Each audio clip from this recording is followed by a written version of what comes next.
The idea, though, of maximizing the star power now of a guy who could legitimately be the successor to Conor McGregor and the lineage of sort of face of the franchise. Let's talk about topic number 2, the idea of who should not only be next for Ilia, but also for Max. We'll get to that. But although Dana White appears to be dead set on booking Alexander Volkanovski next in a title rematch for Topuria, and we'll get to the why in a second, Luke, the question I was going to ask you is it time for UFC brass to think bigger for Ilia about his next fight, considering everything I said about the next star, and consider this, in this modern era of UFC where the financial focus is different, and people can argue that's why we don't see as many crossover stars anymore. Luke, he's not only the one that breaks that mold, but he breaks the mold because he can advance into markets that they want to get in badly, like Spain, that they've never been before, maybe even Georgia, if we keep seeing more great Georgian fighters break out of there. Is it time now to look beyond the featherweight division, even though he's only one title defense in, given we've got something close to another Conor? I mean, I'm not comparing the numbers. I'm just saying we've got a spark that is as fresh and real as any star on the rise we've seen in a long time. Can I tell you, the Conor comparisons are inevitable. It's 145. He did the belt snatching. The tattoos look similar. Like, I get the Conor comparisons. And even the one I'm about to say doesn't really make sense because of some other issues that Ilia has had. But to me, the way in which he mowed through the top of 145, the way he did, BC, it's much more John Jones than anything else. Conor never defended the 145 belt. Nope. This was the title defense of Ilia, and he, by the way, knocked down Max Holloway, first guy to do that, and then knocked him out, first guy to do that. He did both of those achievements. You can't lose sight of that. I really disagree that this is more Conor. To me, it's a little Conor. It's actually more. Well, it's more just because Conor was the last, so it's like this. We're watching almost a handoff. But I mean, in terms of like what he's doing to the division, sure, it reminds me much more of what Jones did on his rise. Now, that being said, listen. There's no denying that a Topuria versus Islam fight is wanted by the fans. And the job of any promoter is quite basic, but sometimes difficult, but basic nonetheless. Put on fights that people want to pay money to see. That's it. That's why Netflix and MVP is putting on Jake Paul versus Mike Tyson. It's a stupid fight, but people want to pay money to see it, and therefore it will get made. For that reason, BC, you could make that fight. And you could also make the case, we already know that Topuria's power carries up to 55 because of the Jai Herbert fight. It's not difficult to make an argument to say, could Topuria win that? Does he have a legitimate chance at winning that? I think he does. I think most people now at this point would say he's a real threat to Islam. I don't want to see that fight next. I really disagree with that for a couple of reasons. One, are we really going to have 3 super fights for Islam Makhachev all be against 45ers? That's a great point. Like, I mean, that seems a little bit much to me. He got 2 Volkanovski fights, now Topuria, if they make it. Seems much more. I would rather see, if it happens, Islam Makhachev versus Shavkat Rakhmonov. That, to me, is a lot more fun. I don't know if that fight makes sense either. You mean provided Shavkat beats Bilal? Again, provided we get to a place where Shavkat is the champion. So that's the first thing I'd say. How many times is he going to fight 45ers before we've had enough? Second of all, guys, I think people are very much discounting how tough the 45 contenders are. We'll see what happens between Movsar Evloev and Aljamain Sterling. That might not be the sexiest fight, whoever wins that one, to get to Topuria, but that's a tough fight either way. Sure. More to the point, you got Volk waiting in the wings. More to the point, Diego Lopez has a date with Destiny too. And I don't think he's quite the fighter that Ilia Topuria is, but he doesn't have to be. He's dangerous as shit everywhere. That, to me... And he has 2 fan bases in a sense because he's Brazilian, but he fights out and represents Mexico. And they can put that fight on any kind of Mexican holiday because they both speak Spanish. Obviously, one's Brazilian and lives in Mexico, so he's semi-adopted. Ilia's not... Ilia's been adopted too, okay? Well, they're not going to adopt the Spanish guy, but he is capable of engaging with Latin American media in a way that can boost profiles. That, to me, is the fight to make. You could do the Volk one if you want to do again. I'm not really sure what the appetite is now that you've seen what he can do to Max Holloway, but the idea that we're just going to like fuck off on all these like really good featherweight contenders, and frankly, let's be clear, really good featherweight fights, important fights. Like when you accept the belt, what you are saying is, I'm going to give this next contender a shot at it by being active. I'm going to keep the division in motion. And right now, BC, would you not agree? It's all jumbled at the top. You got Max, you got Lopez, you got, again, this semi-ish number 1 contenderish fight between Sterling and Evloev, and all of those guys are dangerous. All of those guys are good. All of those fights are good. What is the rush exactly? Because it's rare to get somebody that's this red hot with this much buzz who can be potentially both things at once. Your biggest face in the franchise, biggest pay-per-view star, and your best fighter at the same time. This is a spirit of something coming that we haven't felt since Conor. And what did Conor do as soon as he knocked out Jose Aldo? He was looking north business-wise. Let's move up. Let's fight RDA next. A fight that didn't happen, but that was the direction he went. Ended up with 2 Nate Diaz fights. But Luke, it goes against everything I want in a sense, because I'm sick of every time somebody wins a title, the next conversation is should they move up right away and try to become champ, because it becomes almost like one championship where that's probably more gimmick heavy to have interesting main events, but they just constantly throw their champions against one another. But I just think Ilia is of that rare mix where when I see him talking trash to Conor McGregor, and we're going to show that in a second, I'm like, I kind of want some stupid crossover fight like that. I kind of want to see the fan in me, not the journalist in me, not the anything like that. The fan in me right now is so blown away at what Ilia just did that my first thought is, can he do that against Islam? And it goes against everything that we don't want, which is what you said, Makhachev fighting only people moving up in weight, champion versus champion unnecessarily.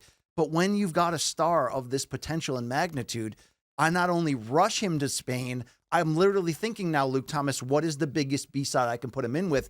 Even if UFC doesn't think like that anymore, even if it's not about one big pay-per-view overachieving and carrying them financially for 6 months, it's not about that. That's not the model anymore. But that is what sparks interest in casual fans and sparks a new revolution. They have to realize what they have here in this potential star. I just think if anyone would break, there'd be reason to break all the rules. It's your guy right now. It is. I think you put Ilia, I guess Volk's going to compete in Sydney, right? At 312. Well, I got sound to give you pieces on that if you want. Let's go first to Dana White on why Volk should be next. Volkanovski is one of those guys. We're not going to say no to Volkanovski. He's been that guy for us anytime we needed him. You know, he was on this run like Adesanya and like Alex is on right now. When things don't go our way and you got to call a guy, Volkanovski's always been that guy. He really was. And you know, for him to ask for it's nobody. I don't think anybody's in this room going, "Oh, this is ridiculous or crazy," and who wouldn't want to see it again? So there's Dana saying, let's go with the company man, Volkanovski, who deserves it. But Volk's got a caveat at why it might not be next. Let's listen. How would you feel about going to Spain, waiting for the fight in Spain and all of his fans over there? Look, man, I'll be honest. I love Sydney. You know, I'm like, I want to fight in Sydney, but Madrid sounds good too. As long as I'm not waiting too long, that's the big problem for me. I just want to, I'd love for him to have his moment in Spain and, like, you know, and fight there and that. Hopefully we're not waiting years for it, you know, that's the only problem. If they could get that done as soon as possible, you know what I mean, mate, he deserves it. Vivir mi vida, la la la la. So Luke, he's saying, yeah, but he's also giving you that caveat of he doesn't want to wait too long, Volk. He wants to just get back and be active. He's not going to wait for Spain to open up and pull a Michael Chandler and sit out. Which I understand. But Ilia, though, doesn't seem to be talking a lot about Volk. Here's Ilia on Makhachev. Thank you. Just over here, Ilia. In a hypothetical fight against Islam, how do you see that fight going? If it goes to the ground, do you feel confident that you could out-grapple him, or would you try to keep it standing? And my mindset is always the same. I'm always looking to achieve things that no one could. So someone could submit him. I will be the first one to submit him. And any specific submission? Now I heard some love from some idiots, but it's gonna happen. Dude, I'm just telling you, when I hear him say, I'll be the first to submit Islam, the fan of me wants to see that right now, even if it breaks all the rules. But there's the other player involved, and that is Conor McGregor, who put out a bunch of tweets about that, and then Brett Okamoto told Ilia about it. Here's his interesting reaction. Did you know he tweeted about you? No. Yeah. Conor McGregor wrote, "Good little fighter, too small for anything substantial." He was getting chewed up in there. I don't know what to say. F him. I'm telling you, f him. Yeah. He's a fake. He fakes the comeback every time. Yeah. He insults everyone in the UFC. He's like, I don't care about anyone. I don't respect anyone. Bro, you f***ing sick. You have some problems to fix in your mind, you know. You need to take some classes of respect or have to trade to the people, because you're gonna end up really, really bad. When you follow this kind of values in your life, you're gonna end up really bad. So ask to God to don't cross the paths with me, never ever, because I'm gonna f you up whenever I'm gonna see you a little. So Luke, basically Topuria is like, F off McGregor. It seems like obviously he'd be willing to do that. We don't do that fight next, right? We don't do that fight. I think that's not the fight. Let's right? just be very clear. Ilia Topuria smashes Conor McGregor at this stage. Oh, even yes. at 145. But it's like if you want to make somebody from an overnight star into a quadruple global star. So that TV's on, and that's the one that's making noise. We're hearing the echo off of it. Yep. There you go. All right. So you say let's stay in this division. I would like to stop playing. Did you see what Conor McGregor said, game? Okay. Because it just seems deeply Then I agree. irrelevant. Diego Lopez, I want much more than a Volk rematch. I don't think Volk is going to improve on that. I don't think he does either. He could make it maybe go a little bit longer depending on how things go. But dude, and we didn't really talk about it.